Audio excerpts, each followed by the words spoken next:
Hello friends, welcome to another practice question of quadratic equations. This is the 183rd question in the series. I will strongly urge you to go back and watch the previous 182 questions as well. ये question पूछा गया था CBSE exams of 2015 में. ध्यान रखिएगा इस channel पे हम आपके लिए पुराने सालों में पूछे हुए सारे क्वेश्चंस और एनसीईआरटी टेक्स्ट बुक के सारे क्वेश्चंस को सॉल्व करते हैं. तो चलिए इस क्वेश्चन को देखते हैं. क्वेश्चन बहुत ही इजी है और इस कैटेगरी के बहुत सारे क्वेश्चंस हर साल एग्जाम में एक न एक बार पूछे ही जाते हैं. और क्योंकि ये क्वेश्चन इतना ज्यादा पूछा जाता है, आपको जरूर इसके पैटर्न को समझ लेना चाहिए.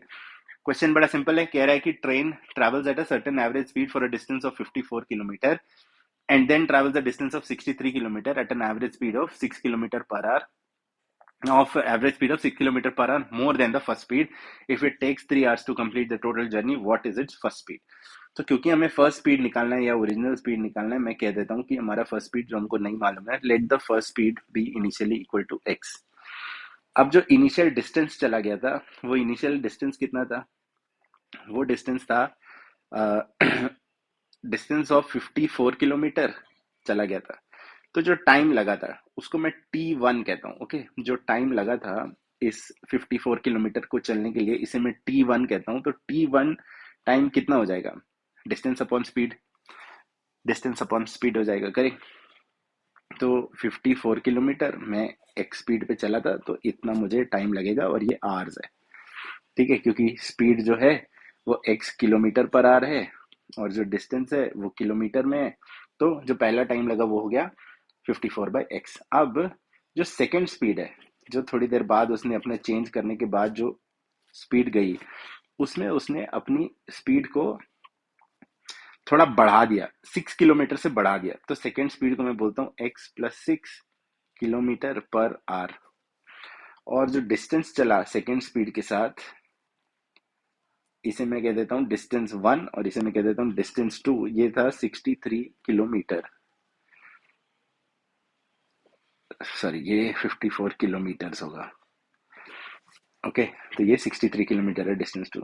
तो जो टाइम लगा इस डिस्टेंस 2 को चलने में, time is equal to time T2, ये हो जाएगा हमारा 63 अपॉन x प्लस 6 आवर्स.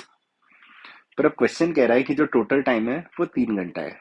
इसका मतलब है कि time T1 plus time T2, ये जो है ये है 3 आवर्स. अब आपको कुछ भी नहीं करना है. T1 और T2 की वैल्यू दोनों आपके पास x के फॉर्म में है. इसको अगर सब्सटीट्यूट करेंगे तो आपको एक क्वाड्रेटिक इक्वेशन मिलेगा और इस क्वाड्रेटिक इक्वेशन को आपको सॉल्व करना है. तो अब देखिए, T1 की वैल्यू है 54 अपॉन एक्स, T2 की वैल्यू है 63 अपॉन एक्स प्लस 6 और ये बराबर है 3 आवर्स के, करेक्ट. अब बस इस क्वाड्रेटिक इक्वेशन को सॉल्व कर लेते हैं.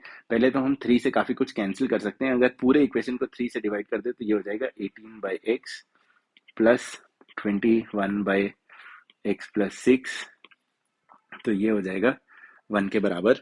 और यहाँ से अगर हम इसे सॉल्व करें तो ये हो जाएगा क्रॉस मल्टीप्लाई करने पर 18x plus 108 plus 21x, this whole thing divided by x square plus 6x is equal to 1. फिर से एक बार क्रॉस मल्टीप्लाई करते हैं तो हमें मिल जाएगा 39x plus 108 is equal to x square plus 6x.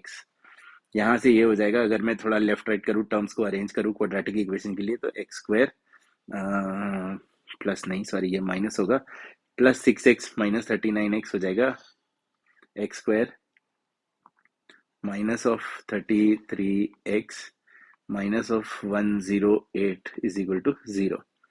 अब अगर इस क्वाड्रेटिक इक्वेशन को सॉल्व करें तो 36 3 108 होता है.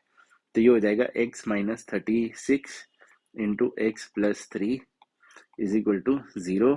और यहाँ से हमें निकल के आएगा x इज इक्वल टू 36 और यहाँ से हमें निकल के आएगा x is equal to minus of 3. अब जो क्वाड्रेटिक इक्वेशन है वो आपको क्वाड्रेटिक इक्वेशन का सोल्यूशन देता है. तो x इक्वल टू -3 को हमें इग्नोर करना पड़ेगा क्योंकि स्पीड जो है वो नेगेटिव नहीं हो सकती. ओके, इसलिए आप x इक्वल टू -3 को इग्नोर कर दीजिए, पॉजिटिव वैल्यू को कंसिडर करके चाहिए. तो आपका आंसर है x equal to 36. x equal to 36 का मतलब है ये जो हमने इनिशियल स्पीड अज्यूम की थी, फर्स्ट स्पीड, ये जो हमने फर्स्ट स्पीड अज्यूम की थी जो कि हमने x अज्यूम की थी, ये है 36 किलोमीटर पर आवर, और यही हमें आंसर निकालने का था। x is equal to 36 kilometer per hour. This is the answer. I hope you found the solution useful. Please do like, share, comment, and subscribe in case you want me to solve any other questions for you. Do put down your queries in the comments below. Till then, keep working hard, keep practicing hard. Cheers and God bless.